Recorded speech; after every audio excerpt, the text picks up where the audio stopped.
سب سے پہلے تمام دوستوں کو السلام علیکم۔ سری لنکا سے ٹیسٹ سیریز مکی آرتر نے بھی دبنگ اعلان کر دیا ہے۔ ویڈیو میں مزید آگے بڑھیں گے مگر تفصیلات کی طرف بڑھنے سے پہلے حسب روایت اب تمام دوستوں سے بس ایک ہی درخواست کہ ویڈیو کو لائک کریں اور چینل کو سبسکرائب کریں اور بیل نوٹیفیکیشن پر کلک کریں تاکہ جب بھی ہم کوئی ویڈیو اپلوڈ کریں اس کی نوٹیفیکیشن فوراً آپ کو ملتی رہے۔ سری لنکن کرکٹ ٹیم کے نو منتخب ہیڈ کوچ مکی آرتر نے دعویٰ کیا ہے کہ سری لنکن ٹیم میں اتنا ٹیلنٹ ہے کہ وہ پاکستان کے خلاف 2 ٹیسٹ میچوں پر مشتمل سیریز جیت سکے۔ تفصیلات کے مطابق مکی آرتر نے ایک پریس کانفرنس میں کہا ہے کہ میں سمجھتا ہوں کہ ہمارے پاس ٹیلنٹ بھی ہے اور مہارت بھی جس کے ذریعے ہم پاکستان میں جیت سکتے ہیں۔ راولپنڈی میں وکٹیں بیٹنگ کے لیے بہت اچھی ہے، لہذا پہلی اننگز میں زیادہ اسکور ہمارے لیے بہت اہم ہوگا۔ مکی آرتر نے سری لنکا ٹیم کی فٹنس اور مہارت کی تعریف کرتے ہوئے کہا ہے کہ وہ تمام شعبوں میں مزید بہتری لانے کی بھرپور کوشش کریں گے۔ ان کا کہنا تھا کہ میں سری لنکن ٹیم کے 2 ٹریننگ سیشن میں شریک ہوا اور ان کی فٹنس اور مہارت سے بہت متاثر ہوں۔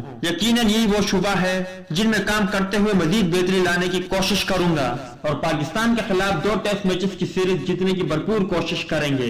تو دوستی یہ تھی مکی آرتر سری لنکن کرکٹ ٹیم اور پاکستان سے ٹیسٹ سیریز کے حوالے سے کچھ اپڈیٹ۔ ویڈیو اچھی لگی ہو تو لائک کریں، بری لگی ہو تو ڈس لائک کریں۔ چینل کو ابھی تک سبسکرائب نہیں کیا تو سبسکرائب کر کے ساتھ موجود بیل آئیکن کو بھی دبائیے۔ ملتا ہے کسی نیکسٹ ویڈیو میں، تب تک کے لیے اجازت دیجیے۔ اللہ حافظ۔